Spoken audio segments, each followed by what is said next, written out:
Thank you. I really enjoyed the testimony you gave to the Australian Senate, and I thought that was excellent.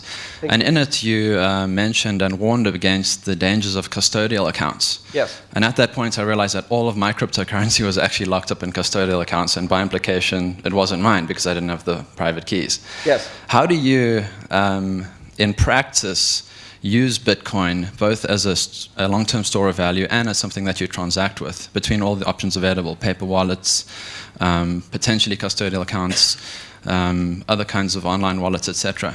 How do I personally use that? Yeah, and how would you recommend one actually goes about in practice using it?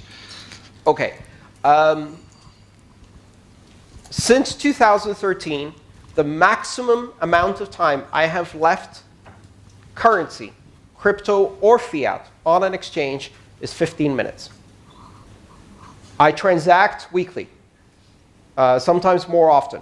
I don't day trade. That's not my purpose. I use it as a working currency. I get paid in Bitcoin. I get paid in Ethereum. I use these currencies to pay my bills, to live. I live in the Bitcoin community.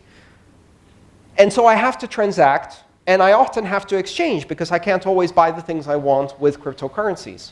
How do I exchange? In and out.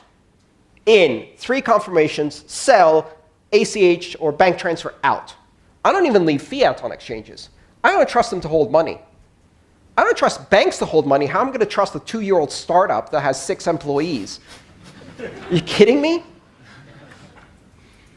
So I don't leave money on exchanges. Now, that's difficult to do if you're day trading. And if you're day trading in this environment with these, these assets of great volatility, I mean, you're a brave person. Now, how do I use it? Most of my holdings are in tiers.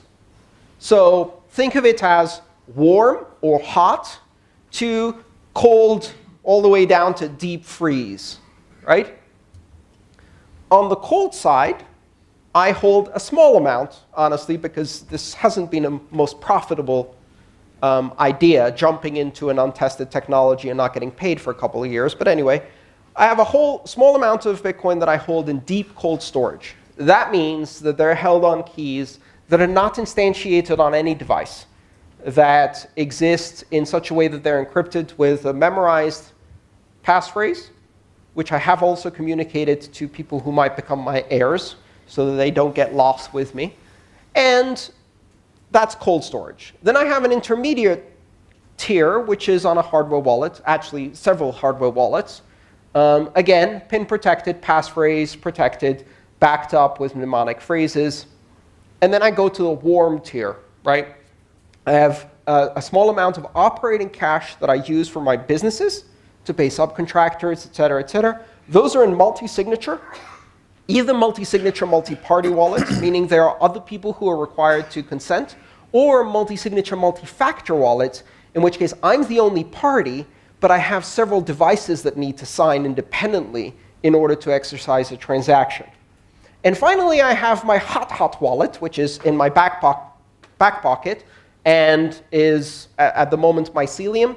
I keep a couple $100, mostly for the purpose of giving everybody a Bitcoin as if I'm the Oprah of cryptocurrencies. You have a Bitcoin, and you have a Bitcoin. Well, actually, a millibit, because things are going well. A millibit for you and a millibit for you. So to answer your question, I have tiers. And I never keep on my hot wallet more than I'm comfortable keeping in cash in my physical wallet as fiat. And I often have to move things around in order to manage it. So far, I have only lost Bitcoin through my own stupidity. Like, for example, misplacing a backup and then trashing my phone. I've lost small amounts, like less than $100. I've never been hacked. Fingers crossed. I don't assume I won't be hacked. I assume I might. But as long as it's on the warm side of my wallets, I can take that risk. All right. So